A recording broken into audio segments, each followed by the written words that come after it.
Boa tarde, meninas.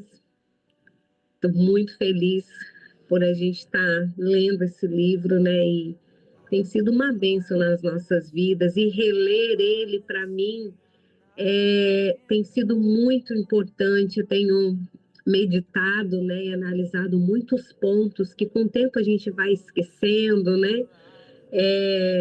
E tem sido muito bom. E eu quero agradecer a vocês que sempre estão aqui, né, querendo aprender mais, e juntas nós estamos, né, aprendendo.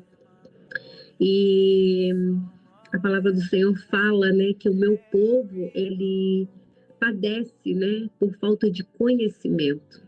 E o conhecimento ele vem de todas as formas, né? Ele vem tanto da palavra de Deus quanto de livros educativos, né? Com base bíblica, até mesmo de estudos, né? Tudo é conhecimento. Então, eu fico muito feliz que nós estamos, né, aprendendo juntas e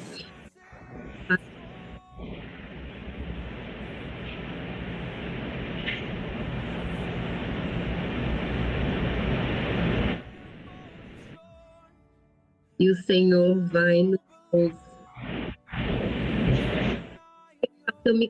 fechou. Estava abertinho o teu microfone fazendo um barulhinho, mas tá tudo certo agora. E vai ser uma bênção, né? Está sendo uma bênção estar aprendendo juntas. Vamos começar com uma oração, meninas? Pai, muito obrigado, Senhor, por essa tarde, Jesus, de estarmos juntas reunidas, Senhor, para buscar em Ti, Senhor, mais conhecimento, Pai. Deus, nós sabemos que todas as oportunidades, tudo aquilo que o Senhor coloca no nosso caminho é uma oportunidade, Senhor, que nós temos, Senhor querido, de aprender um pouquinho mais daquilo que o Senhor quer nos ensinar. Talvez não para esse momento agora, mas futuramente, Senhor, nós vamos usar essas armas que hoje o Senhor está nos dando, que hoje o Senhor está polindo na nossa vida. Pai, nós te convidamos, Senhor, para estar aqui conosco. Nosso amado Espírito Santo esteja conosco nesse estudo, nessa leitura do início ao fim. Nós pedimos ajuda a Ti, que Tu venha trazer clareza à nossa mente, venha trazer discernimento e que nós possamos entender até aquilo que às vezes é um pouquinho difícil, Senhor, o nosso entendimento, mas que Tu venha trazer o entendimento, trazer a revelação daquilo que queremos e precisamos aprender. Pai, muito obrigada, esteja conosco, é o que nós te pedimos em nome de Jesus. Amém, meninas. Vamos lá, então, nós paramos, né, no mito, nós estamos lendo sobre os mitos, né, as mentiras, porque quando nós começamos a colocar limites na nossa vida, né, vem aquelas perguntas na nossa cabeça, mas será? Será que isso é verdade? E até mesmo pessoas, né, perto da gente, que muitas das vezes são manipuladores, e falam coisas que pode trazer questões da nossa cabeça, né? Mas será mesmo que eu estou fazendo certo, né? A gente já leu, deixa eu ver, na verdade, são 8 mitos, né? Hoje nós vamos ler o mito número 6, e nós já lemos, né? Isso, já lemos 5 mitos, hoje nós vamos ler o mito número 6. Quando os outros impõem limites, isso me incomoda. É uma das perguntas que muitas vezes a gente se questiona, né? Nossa, mas se eu colocar limite nisso, eu vou causar inimizade, né? A pessoa não vai gostar e eu vou perder os amigos, né? E me incomoda, me causa um desconforto. Não, isso não é verdade. Isso vai trazer para nós uma libertação, né? Então, nós vamos ver o porquê que isso vai nos libertar, né? Desculpe-me, Randy. Não posso emprestar dinheiro a você, disse Peter. Você me pegou em uma má hora. Meu melhor amigo Randy pensou consigo mesmo. Poxa, quanto mais preciso ele me recusa sua ajuda, mas que droga! Acho que isso serve para mostrar que tipo de amizade eu realmente tenho. Randy está preparando-se para embarcar em uma vida sem limites com os outros. Por quê? Porque estar do lado de quem recebe é penoso para ele. Ele até fez um voto sentimental de nunca deixar mais ninguém participar de seus problemas. Muitos de nós são como Randy. Quando alguém diz não a nossos pedidos de ajuda, ficamos com um gosto amargo na boca. Nos sentimos magoados, rejeitados ou desprezados. Fica difícil conceber os limites como algo útil ou bom. Ter de aceitar os limites dos outros certamente não é agradável. Ninguém gosta de ouvir a palavra não.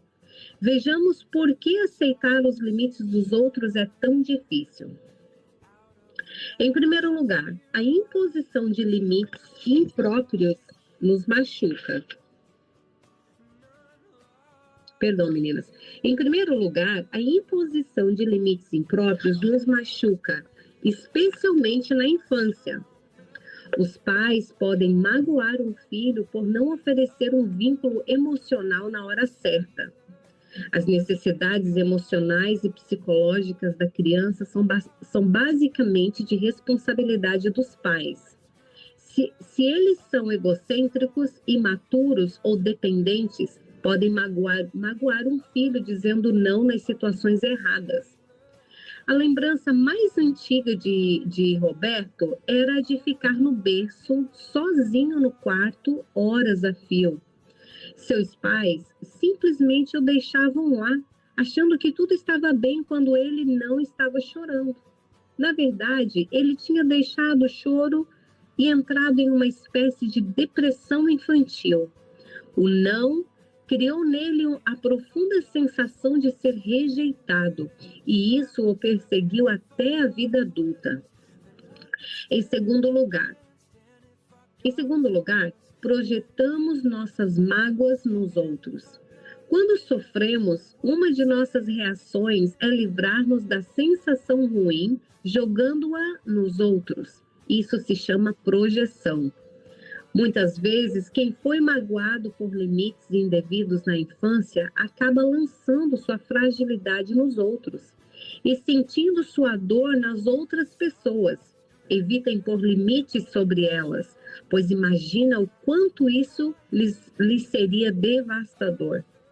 Roberto tinha grande dificuldade de impor limites na hora de dormir de sua filha de 3 anos, Abby. Sempre que ela começava a chorar porque tinha de ir para a cama, ele entrava em pânico e pensava: estou abandonando minha filha, ela precisa de mim e eu não estou do seu lado. Na verdade, Roberto era um ótimo pai. Ele lia histórias antes de dormir, orava e cantava canções para ela. Mas ele via a dor dele próprio nas lágrimas dela. As mágoas de Roberto impediam que ele impusesse os limites corretos sobre o desejo da filha Abby de fazê-lo cantar e brincar até o sol nascer. Em terceiro lugar, a incapacidade de aceitar o limite do outro pode significar que existe um relacionamento de idolatria. Kátia ficava magoada e sentia-se isolada quando seu marido não conversava com ela à noite. Seu silêncio causou uma profunda sensação de afastamento. Ela começou a imaginar se não estava sendo prejudicada com os limites. Perdão, meninas. Ela começou a imaginar se não estava sendo prejudicada com os limites do marido. O verdadeiro problema, entretanto, estava na dependência dela em relação a ele. Para sentir-se bem emocionalmente, precisava que ele estivesse sempre presente. Ele tinha de dar a ela tudo o que os seus pais alcoólatras não deram. Quando ele tinha um mau dia e se retraía, o dia dela também se tornava um pesadelo. Embora certamente precisemos um do outro, ninguém, a não ser Deus, é indispensável. Quando um conflito com alguém importante para nós leva-nos ao desespero, É possível que estejamos colocando essa pessoa em um trono que deveria ser ocupado somente por Deus. Não devemos nunca ver a outra pessoa como a única fonte do que é bom no mundo. Isso prejudica nossa liberdade espiritual e emocional e também o nosso desenvolvimento. Meninas, essa parte aqui me fez lembrar do que eu conversei com vocês, né, na semana passada, na quinta-feira, que eu falei, acho que foi na quinta-feira que eu falei sobre as pessoas que nos pedem algo e muitas das vezes a gente não quer fazer, não tem tempo, não pode, mas a gente não sabe dizer não e a gente acaba fazendo mesmo sem vontade, mas para agradar a outra pessoa, né? E eu falei para vocês assim, e se nós não estivéssemos lá? E se nós não estivéssemos aqui? Essa pessoa ela ia dar um jeito para solucionar aquele problema de uma outra maneira, né? E é a mesma coisa que está falando aqui, né? Nós não podemos idolatrar alguém, achar que ela é a única pessoa que pode resolver aquele problema para nós, né? Colocar pessoas no lugar de Deus, né? Sempre vai ter uma outra forma. Se nós não estivermos prontos, se nós falarmos um não para aquela pessoa, ela não vai morrer. Ela fica com raiva, ela vai ficar chateada, ela vai ficar brava, ela vai ficar revoltada, porque ela vai ter que pensar em outra maneira, né? E às vezes as pessoas não querem pensar, buscar outras maneiras, outras formas, né, de solucionar os problemas dela. Elas querem, elas colocam na mente delas que você é a única pessoa que pode fazer aquilo por elas. E na verdade nós não podemos, né, deixar que essas pessoas coloquem esse peso, né, esse peso em cima de nós, como se nós fôssemos culpados se a gente falar não. Pergunte a si mesmo, se a pessoa de quem não possa aceitar um não morresse essa noite... Acabei de falar para vocês, está escrito aqui. Pergunte a si mesmo, se a pessoa de quem não possa aceitar um não morresse essa noite, a quem eu recorreria? É muito importante desenvolver vários relacionamentos profundos e significativos. Isso permite que aqueles com quem nos relacionamentos, isso permite que aqueles com quem nos relacionamos se sintam livres para nos dizer não, sem se sentirem culpados, porque teremos outro lugar para ir. Porque teremos outro lugar para ir pedir ajuda. Se existe alguém que não aceitamos um não, é porque, na verdade, entregamos o controle de nossa vida a essa pessoa. Meninas, como isso é interessante, como isso é importante, né? Às vezes a gente não enxerga as coisas dessa maneira, né? Eu vou ler novamente. Se existe alguém de que não aceitamos um não, é porque, na verdade, entregamos o controle de nossa vida a essa pessoa. E tudo que ela precisa fazer é ameaçar, afastar-se para que nos rindamos. Isso acontece com frequência em casamentos em que um dos cônjuges é controlado pela chantagem emocional do outro que ameaça ir embora. Isso não apenas está errado, mas também não funciona. O controlador continua a afastar-se sempre que o outro se mostra descontente. E a pessoa com ausência de limites continua a lutar freneticamente para fazer a outra feliz. O livro Love Must Be Tough, O Amor Deve Ser Resistente, do Dr. James Dobson, é uma obra clássica sobre esse tipo de problema com limites. Eu quero comprar esse livro para nós lermos juntas, meninas. O amor deve ser resistente. Em quarto lugar, a incapacidade de aceitar os limites dos outros pode revelar uma dificuldade de assumir responsabilidades. Randy, que precisava de um empréstimo de seu melhor amigo, é um exemplo desse problema. Ele queria responsabilizar Peter pela situação financeira em que se encontrava. Algumas pessoas ficam tão acostumadas a ser ajudadas pelos outros que começam a acreditar que seu bem-estar não é algo de sua responsabilidade. Elas se sentem deprimidas e mal amadas quando não são garantidas pelos outros. Não aceitam a responsabilidade pela própria vida. Paulo foi enérgico com os coríntios em uma carta que lhes enviou. Impôs limites sobre a rebeldia deles. Felizmente, eles reagiram de modo positivo. Ainda que vos tenha entristecido com a minha carta, não me arrependo, embora já me tivesse arrependido por ver que aquela carta vos entristeceu, ainda que por pouco tempo. Agora folgo, não porque fostes entristecidos, mas porque fostes entristecidos para o arrependimento, pois fostes entristecidos segundo Deus, de maneira que por nós não padecestes dano em coisa alguma. 2 Coríntios, capítulo 7, versículo 8 e 9. Os coríntios receberam e aceitaram bem os limites de Paulo, reagindo bem a eles. Isso é sinal de responsabilidade.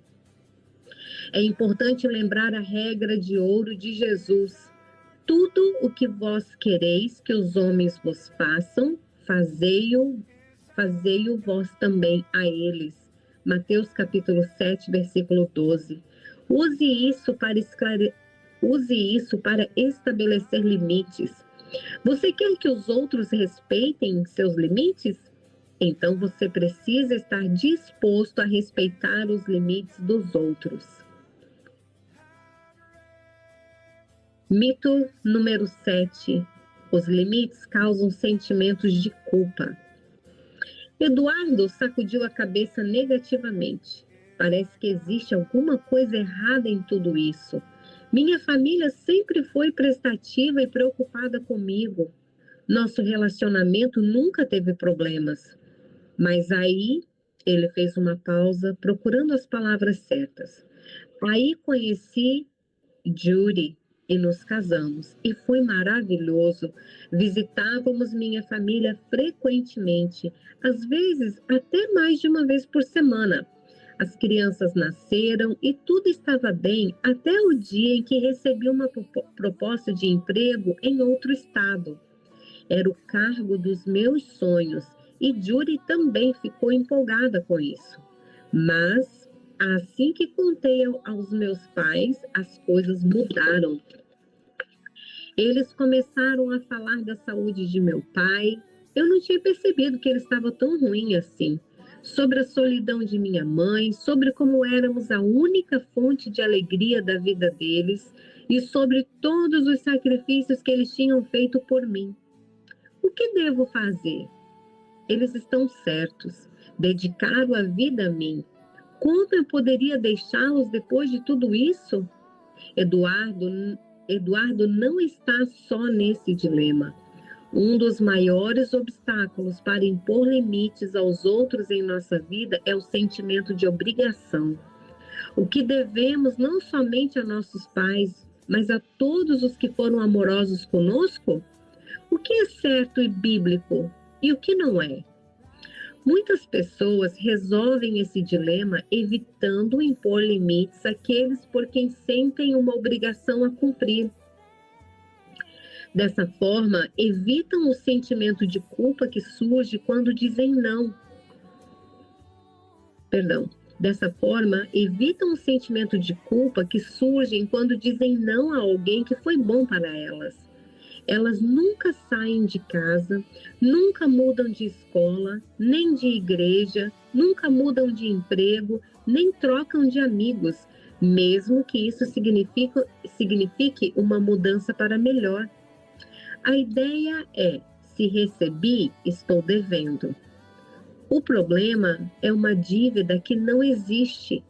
O amor, o dinheiro ou o tempo que recebemos.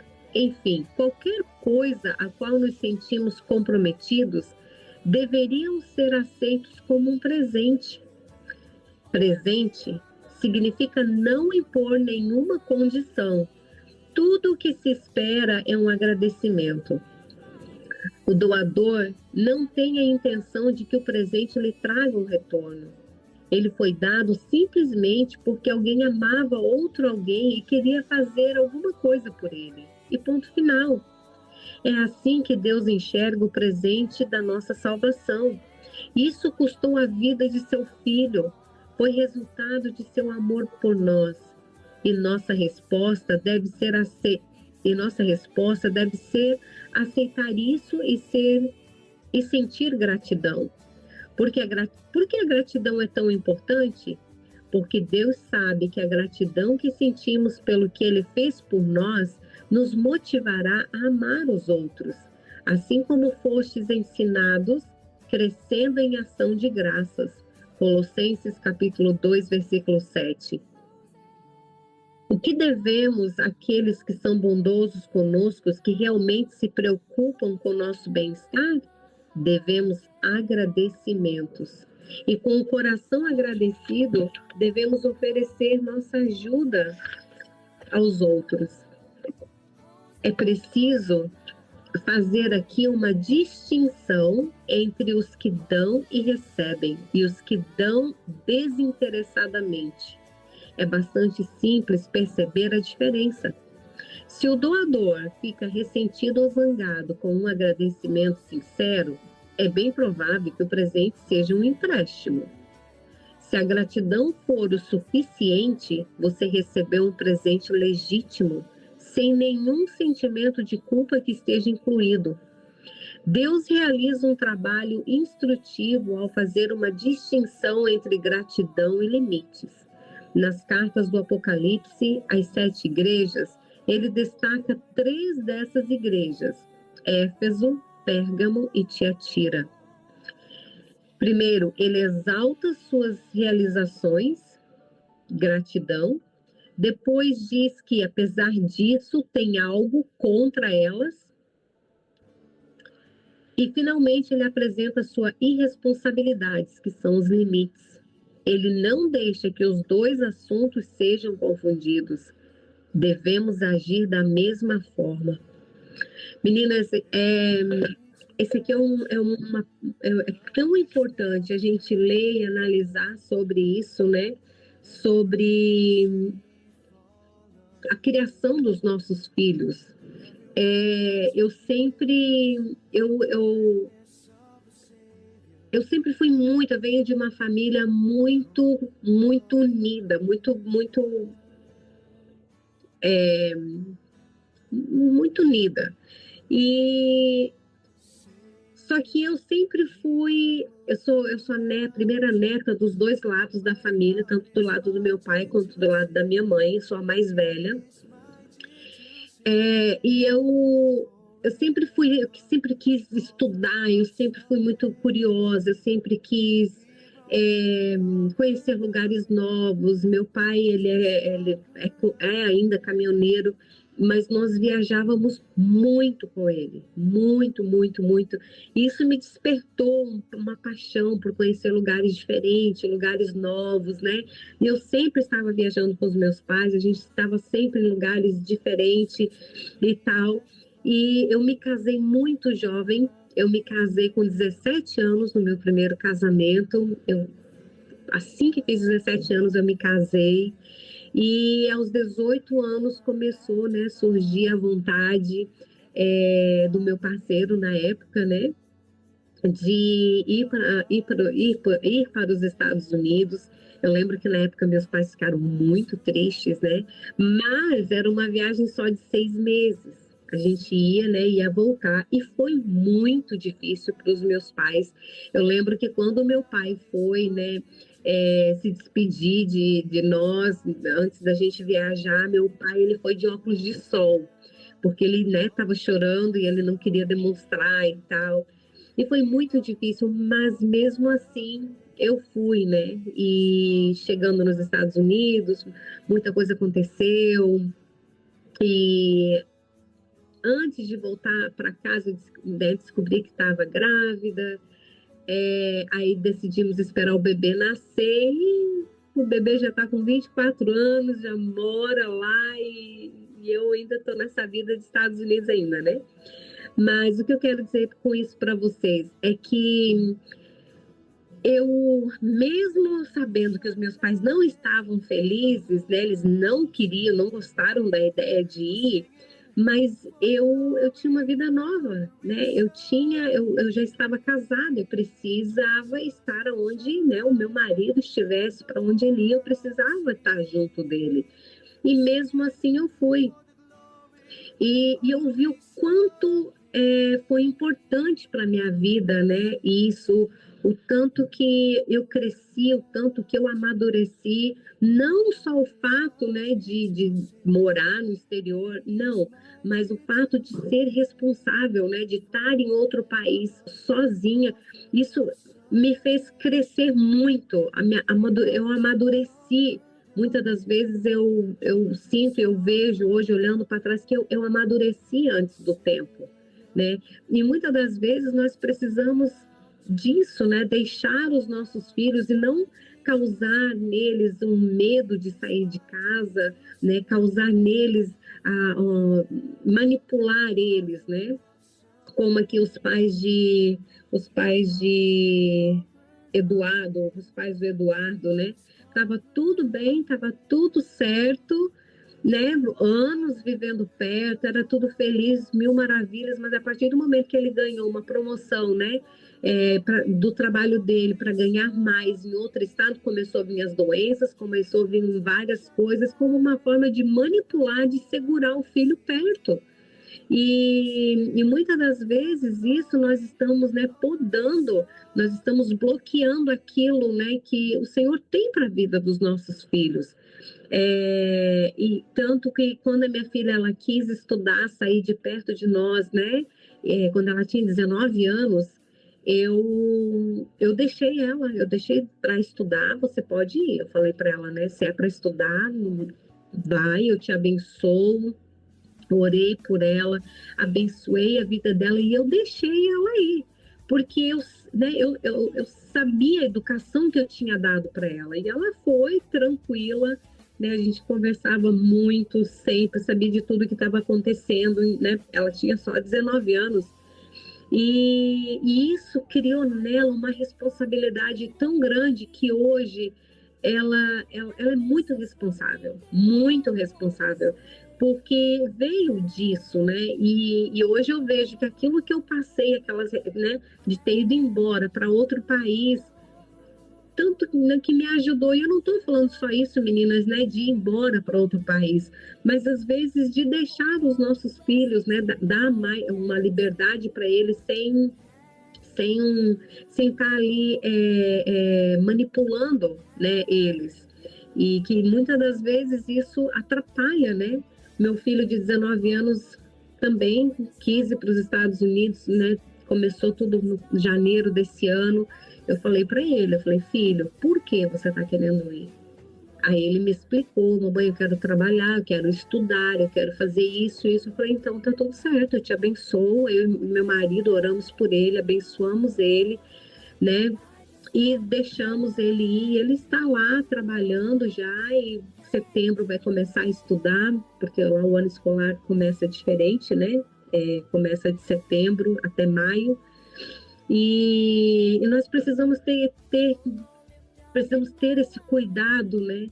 De não usar as nossas dores para manipular os nossos filhos, porque isso pode bloquear eles daquilo que o Senhor tem para a vida deles, né? E até mesmo problemas familiares com eles e os cônjuges, né? Então nós precisamos ter muito cuidado, porque às vezes a gente cria os nossos filhos como são meus, eles precisam estar aqui. E eu sempre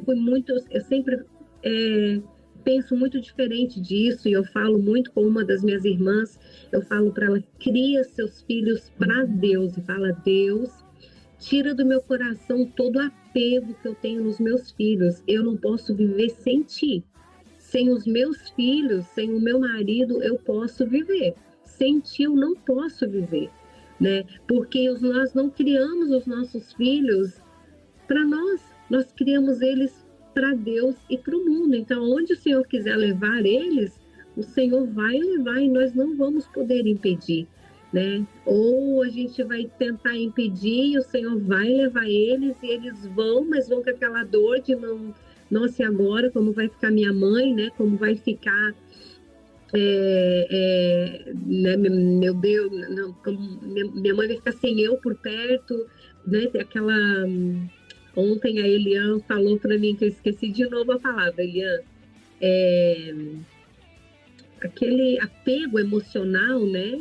E não pode, nós não podemos criar os nossos filhos, né? Nós temos que criar eles para o Senhor, porque aqui começou a causar todo um problema na vida do Eduardo e da família dele com a manipulação dos pais, de doenças, de várias coisas, né? Vamos lá, meninas, o mito número 8. É o último mito. Os limites são permanentes e tenho medo de não poder retornar. Isso não é verdade, né? É um mito. Mas e se eu mudar de ideia? Perguntou Carla. Tenho medo de impor um limite à minha melhor amiga e depois ela me abandonar e me esquecer. É importante compreender que o seu não está sujeito à sua vontade. Você é o dono de seus limites. Eles não são donos de você. Se estabelecer limites para alguém e essa pessoa responder de forma amadurecida e carinhosa, você pode reconsiderá-los. Além disso, pode mudá-los quando estiver em uma posição mais segura. A mudança e a adaptação de limites têm muitos precedentes bíblicos. Deus optou por não destruir Nínive, por exemplo, quando a cidade se arrependeu. Jonas capítulo 3 e 10. Paulo rejeitou João Marcos para uma viagem missionária porque o jovem o tinha abandonado. Atos capítulo 15, versículo 37 e 39. Porém, anos mais tarde, Paulo exigiu a companhia dele. 2 Timóteo, capítulo 4, versículo 11. O momento pareceu oportuno para a mudança de limites. Como você provavelmente já deve ter notado, alguns desses mitos são interpretações equivocadas que você pode ter aprendido com os ensinos distorcidos, mas outros simplesmente resultam do medo de impor resistência e dizer não à responsabilidade bíblica. Releia cuidadosamente os mitos que o envolveram e o prenderam. Leia as passagens da palavra mencionadas neste capítulo e peça a Deus que lhe dê a confiança para acreditar nos bons limites da mesma maneira que ele. Nesse último mito que nós lemos aqui, né, meninas? Às vezes a gente vai impor um limite que ele é temporário. Os limites, eles não são para sempre. Às vezes é só aquele momento ali, né? Um exemplo, talvez você arrumou um trabalho e você precisa dormir mais cedo, mas você tem uma amiga que gosta de te ligar às 10 horas da noite para conversar um pouco com você, porque é o único tempo que ela tem. Só que você precisa dormir cedo. Então, talvez esse momento da sua vida, você vai ter que falar para sua amiga, para sua olha, amiga, eu amo ouvir você, mas agora eu preciso dormir mais cedo devido ao trabalho novo, né? E tal. E você precisa pôr esse limite. Então, ela vai te ligar sempre, ela não vai saber que você precisa dormir, você vai ficar ali acordado, ouvindo ela, estressada, porque no outro dia tem que acordar cedo. Mas é melhor você falar um não, para ele passar uns meses, você muda de trabalho, ou muda de posição, ou muda o horário do seu trabalho, e você vai poder voltar e falar para sua amiga, olha, amiga, agora a gente pode conversar normalmente, porque meu horário mudou, e voltar atrás naquele limite que você tinha colocado, né? Então, tudo é uma questão do momento, da estação que você está vivendo. Meninas, e com isso nós terminamos a primeira parte do livro. Nós vamos iniciar a segunda parte, que são os conflitos com limites. E o primeiro deles é os limites e a família. Vamos lá. Suzy tinha um problema que já vi incontáveis vezes. Essa mulher de 30 anos, quando voltava da visita à casa dos pais, sentia uma profunda depressão. Quando me contou o problema, perguntei se havia notado que sempre que fazia visita aos pais, ela voltava extremamente deprimida. Ora, isso é ridículo, disse ela. Eu não moro mais lá. Como que a visita aos meus pais poderia me afetar dessa maneira? Quando pedi a ela que descrevesse a visita, ela falou sobre reuniões sociais com velhos amigos e com a família na mesa de jantar. Era divertido, segundo ela, especialmente quando estava somente a família. O que você quer dizer só a família? Perguntei. Bem, algumas vezes meus pais convidam alguns de meus amigos mas eu não gosto desses jantares. Por que você não gosta? Perguntei. Suzy pensou por um minuto e depois respondeu. Acho que começo a me sentir culpada. Ela passou a narrar as observações sutis que seus pais faziam, comparando a vida de seus amigos com ela. Eles falavam de como era maravilhosa a participação dos avós na criação dos netos. Falavam das atividades comunitárias em que seus amigos participavam e como seria bom se ela tomasse parte disso caso morasse ali perto. A lista não terminava nunca. Suzy logo percebeu que quando voltava para casa, sentia-se mal por morar longe dos pais. Ela se atormentava pensando que deveria mesmo fazer o que seus pais queriam, que era morar perto deles. O problema de Suzy é comum. Ela fez suas escolhas externamente. Saiu da casa onde cresceu para seguir uma carreira. Ela mesma pagava suas contas, casou e teve um filho. Mas internamente as coisas eram diferentes. Não tinha a permissão emocional para ser independente, para fazer as próprias escolhas na vida sem se sentir culpada quando não fazia o que seus pais queriam. Ela ainda não era capaz de suportar a pressão. O verdadeiro problema estava no íntimo, na parte de dentro de Suzy. Lembre-se, os limites definem a sua propriedade. Suzy e os outros como ela, na realidade, não têm a posse de si mesmos. Os que têm o controle da própria vida não se sentem culpados quando escolhem que rumo tomar. Eles levam os outros em consideração, mas quando fazem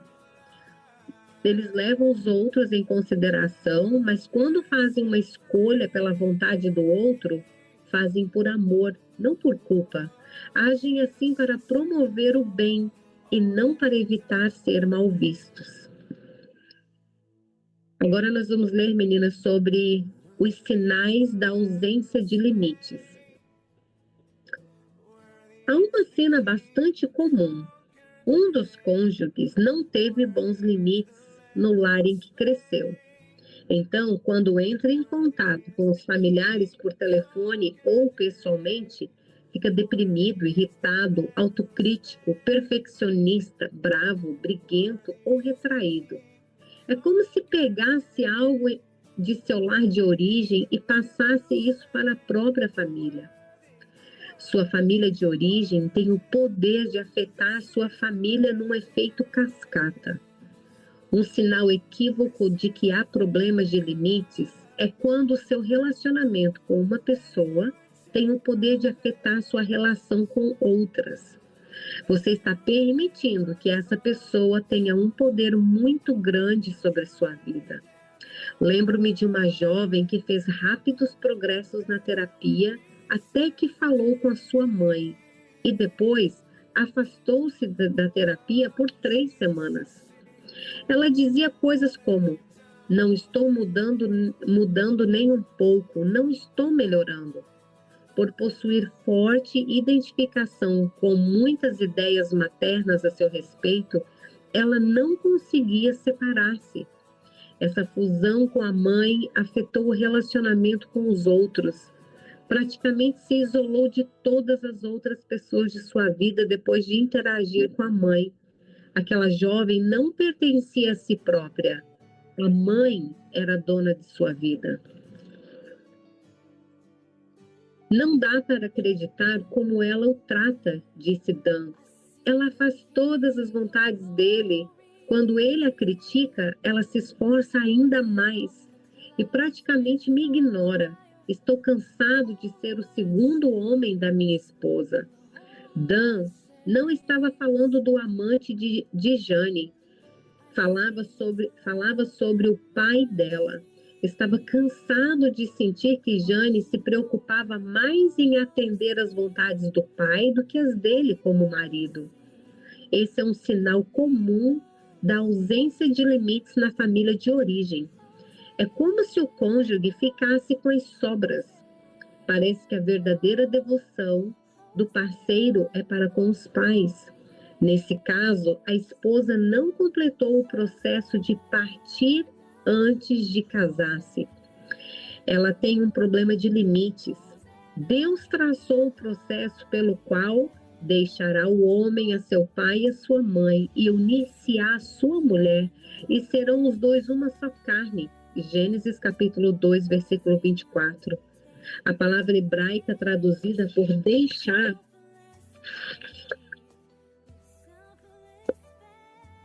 provém de uma raiz que significa desatar, abandonar ou renunciar. Para que o casamento dê certo, a esposa precisa desatar os laços com a família de origem e firmar outros com a nova família que está sendo criada por meio do casamento. Isso não significa que maridos e esposas não devam relacionar-se com a família um do outro, mas precisam impor limites claros para isso. Muitos casamentos fracassam porque um dos parceiros deixa de impor limites à sua família e o cônjuge e os filhos ficam em segundo plano. Meninas, esse aqui é um problema tão comum, tão comum que eu vejo assim muito ao meu redor. E eu tenho conversado muito com algumas mulheres, né, sobre isso, porque eu tive um problema sobre isso, né? Quando eu, né, me casei, fui embora para os Estados Unidos, cheguei lá, depois de 2 anos que eu estava lá, eu me divorciei, fiquei 2 anos sozinha com a minha filhinha e conheci meu atual marido. 1 ano depois que nós já estávamos casados, eu vim para o Brasil. E só que eu já estava muitos anos, né, longe da casa dos meus pais e tal, e sem ter a convivência com eles, né? Eu fiquei 7 anos e meio nos Estados Unidos sem vir para o Brasil. Então, quando eu me casei novamente, tive o meu filhinho Nicolas, e né, ele era bebezinho quando eu vim, e eu cheguei na casa dos meus pais. E aí foi aquela alegria, aquela felicidade e tal. E aí um dia eu falei, estava eu, minha irmã, minha cunhada, e elas, vamos pro shopping dar uma volta. E eu falei, nossa, que maravilha, eu tô louca para ir pro shopping. Faz anos, né, que não ia pro shopping e tal. E aí a minha mãe estava perto, eu falei para as meninas assim, eu vou conversar com meu marido. E na hora minha mãe falou assim, não, pode ir, tá tudo certo, tô deixando você ir. Aí eu olhei para minha mãe, eu falei assim, não, eu preciso conversar com meu marido, né, falar para ele. E minha mãe falou assim, não, você já tá falando comigo, para que você vai falar com seu marido? E na hora, eu lembro que eu falei assim, mãe, eu preciso dar uma satisfação para o meu marido, ele é meu marido, eu não faço nada sem falar com ele. E assim, eu tinha já aprendido, né, essas coisas, né, tantos anos morando fora, e eu não lembro se era num culto de casais que eu fui, muitos anos atrás, e eu aprendi isso, né, que a partir do momento que você tem o seu marido, né, a sua esposa, você tudo que você for fazer, você tem que consultar o seu marido, não é seus pais. E eu lembro que a minha mãe ficou muito brava comigo, ela ficou muito chateada, né? Porque eu não ouvi ela, eu ouvi o meu marido. E depois a gente conversou e ficou tudo bem, ela entendeu e até hoje ela agradece muito a isso e ela sempre usa isso como exemplo quando ela fala para outras pessoas. E eu vejo que isso é um erro muito comum, que às vezes as pessoas não viajam, ai, porque o que a minha mãe vai falar? Tô com medo de falar para os meus pais, ou até mesmo no cuidado de um filho. Às vezes ali, né, tá calor e você tá com o seu bebezinho e você quer deixar ele só de camisetinha curta, mas quando vê que a mãe vai chegar ou tá numa chamada de vídeo com a mãe, já fica, ai, não posso mostrar o bebê, porque se a minha mãe vê assim, a criança, meu Deus, ela vai brigar comigo, ela vai chamar minha atenção. E isso é uma coisa muito séria, né? Porque nós precisamos começar a impor limites, né? Falar assim, olha, mãe, por mais que eu te amo, por mais que eu te respeito, só que agora eu preciso dar a satisfação para o meu marido, né? Ah, o meu bebezinho, eu tô achando que tá calor, o tempo tá bom, né? E tá muito quente, e eu acho que ele não precisa de pôr meinha, e tá tudo bem. Né? Talvez a sua mãe vai tentar falar alguma coisa uma, duas vezes, três vezes, talvez vai ficar chateada com você uma semana ou duas, mas ela vai ver que, né, você está impondo um limite, você está tendo responsabilidade naquilo. E até outro dia estava aqui perto né, um conflito que estava acontecendo muito próximo a mim aqui, e o filho, né, com um problema ali com a esposa, e aquela mãe, aquele pai, nossa, porque essa menina é isso, porque tal, e então sempre briga e volta, briga e volta, briga e volta, e eu ele sempre vem aqui para casa e tal. Aí eu falei assim, mas a culpa é de vocês.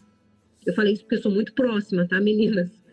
E a pessoa olhou para mim e falou assim: por que a culpa é nossa? Eu falei: porque toda vez que eles têm um problema em casa, eles não resolvem, eles simplesmente abortam ali né, a briga. Tô indo para casa da minha mãe, porque a mãe sempre aceita aquele filho em casa. E aí a pessoa olhou para mim e falou assim: nossa, eu nunca tinha pensado sobre isso. Eu falei: claro, exatamente sobre isso. Você precisa sentar com ele e falar assim: olha, a partir de agora, todo problema que você tiver, você vai resolver na sua casa, porque você não vou mais te receber aqui. Você é adulto o suficiente, você é um homem já com barba na cara e você precisa resolver suas brigas lá na sua casa e não é vir correr para casa da mamãe. Gente, já faz um ano e pouco que nunca mais teve briga, nunca mais teve, vou para casa da mamãe. E era uma coisa que acontecia muitas vezes. Então, muitas das vezes, né, a gente precisa impor os limites, né? Tanto nós com os nossos pais, quanto como pais sobre os nossos filhos, né? E, porque isso vai fazer com que um respeite o limite do outro. Porque se não tem limite, as coisas vão acontecer e vai acontecer, vai chegar uma hora que você vai explodir, né? Vai explodir, vai ferver, vai estourar e vai dar uma briga muito feia, vai dar uma discussão muito chata e desnecessária. Então é melhor, né, assim que acontecer alguma coisa, você já colocar ali o limite, ou falar das suas vontades, da sua nova vida com seu marido, que você deve respeito a ele, porque é muito importante a gente fazer isso. Vamos lá. Meu Deus, onde eu parei? Aqui. Terry e Sherry formavam um casal atraente.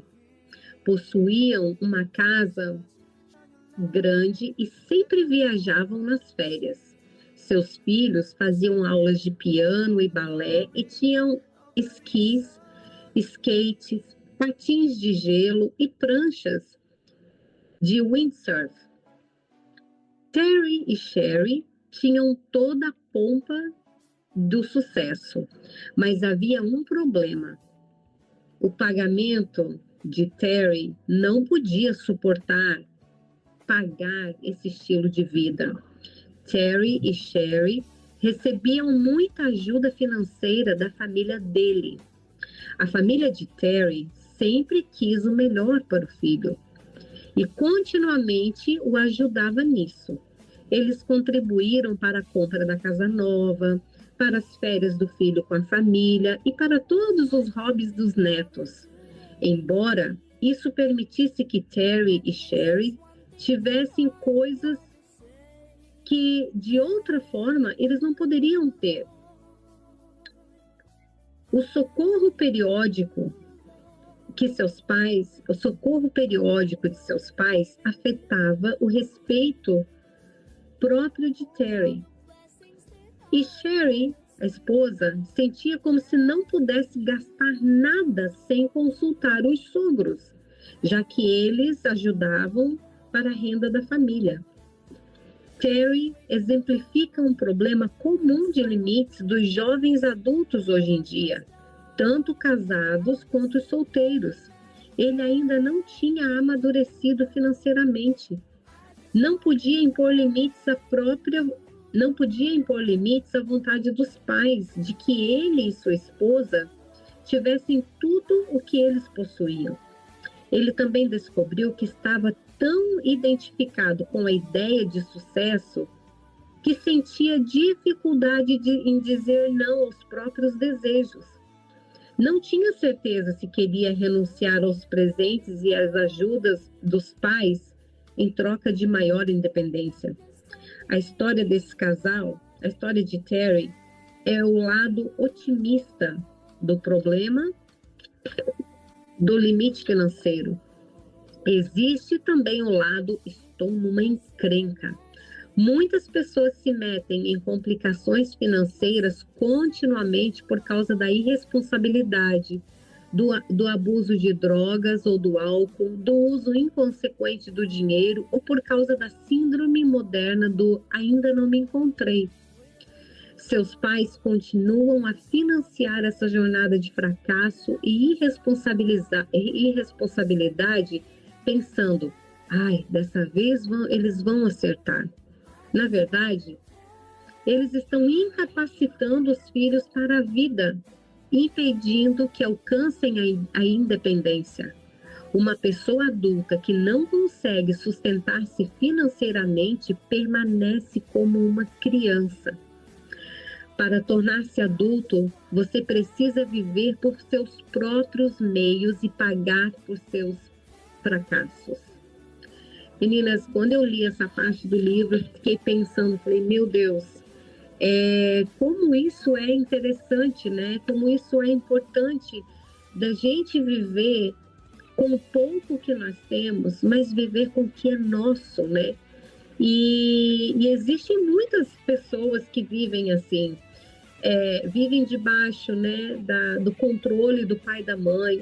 Faz uma casinha aqui, mora nos fundos da minha casa.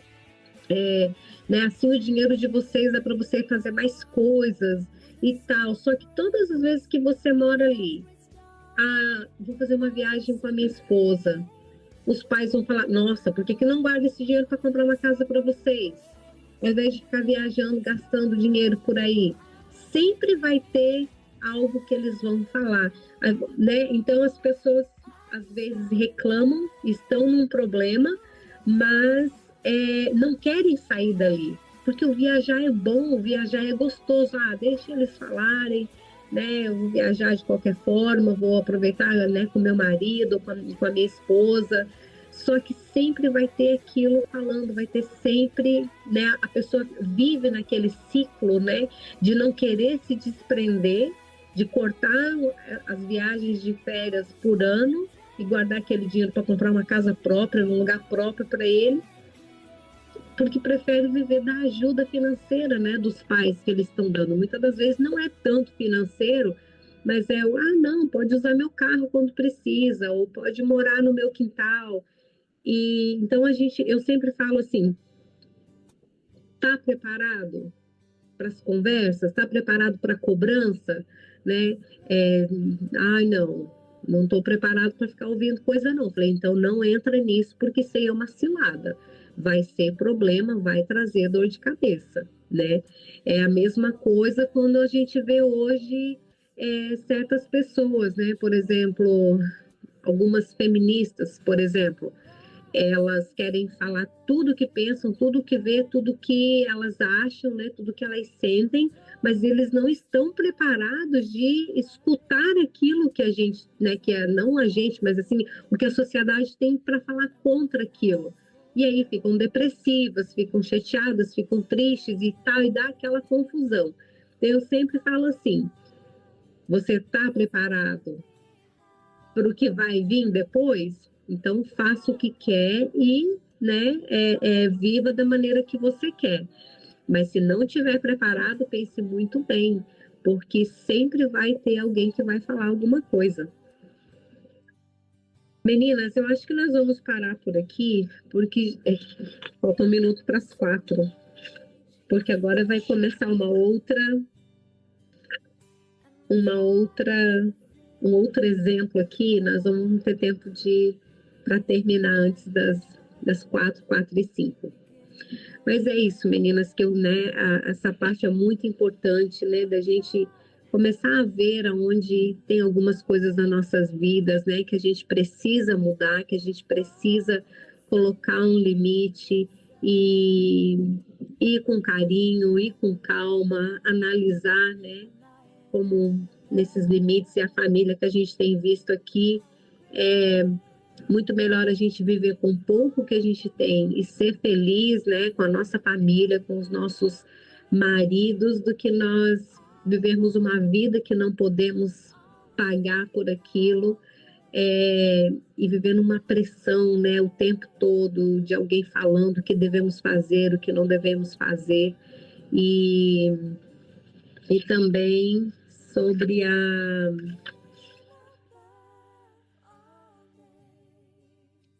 primeira história que a gente leu, né? Do controle dos pais, né? De você não poder sair de perto, de você morar longe, vem todo aquele controle, né? Isso às vezes nos amarra, nos faz ficar parado onde a gente está, né? Sem poder caminhar para frente, né? Alcançar novos objetivos, e que a gente possa pensar sobre isso, né? O que a gente pode fazer para mudar, o que a gente pode fazer para melhorar sem magoar, quais os tipos de limites que a gente, né, pode colocar educadamente, com muito amor, mas ensinar as pessoas a respeitarem os nossos limites. E com isso, nós também respeitar os limites das outras pessoas, né? Sempre tem uma outra solução, sempre tem uma segunda solução. Nós nunca vamos viver numa vida com só uma escolha. E temos, né, na vida só uma escolha, é o caminho da salvação, que é só Jesus, o único caminho, né? Mas em todas as outras situações da nossa vida, nós temos várias escolhas que nós podemos escolher, né? Melhorar sempre, escolher sempre o caminho da paz e da paz, né? Colocando limite, a gente sempre vai encontrar o caminho da paz, tá bom, meninas? Na quinta-feira a gente volta para dar continuidade ao livro. Vai ser muito importante esse capítulo aqui sobre a família. Eu espero que vocês estejam gostando. E logo, logo quero comprar aquele outro livro ali que também fala sobre limites, que vai ser muito bom para nós aprendermos juntos, tá bom? Um beijão para vocês, Deus abençoe, e até quinta-feira no estudo do livro. E amanhã, à tarde, às 15 horas, a gente vai ter nosso café com elas. E à noite nós vamos terminar amanhã à noite o nosso estudo do livro de Atos. E estamos já orando para saber qual é o próximo livro que o Senhor vai nos direcionar a ler. E eu convido você para estar no nosso estudo, a segunda, quarta e sexta, às 8 horas da noite, dos livros da Bíblia, que tem sido uma bênção, tá bom? Beijão, Deus abençoe e até quinta-feira.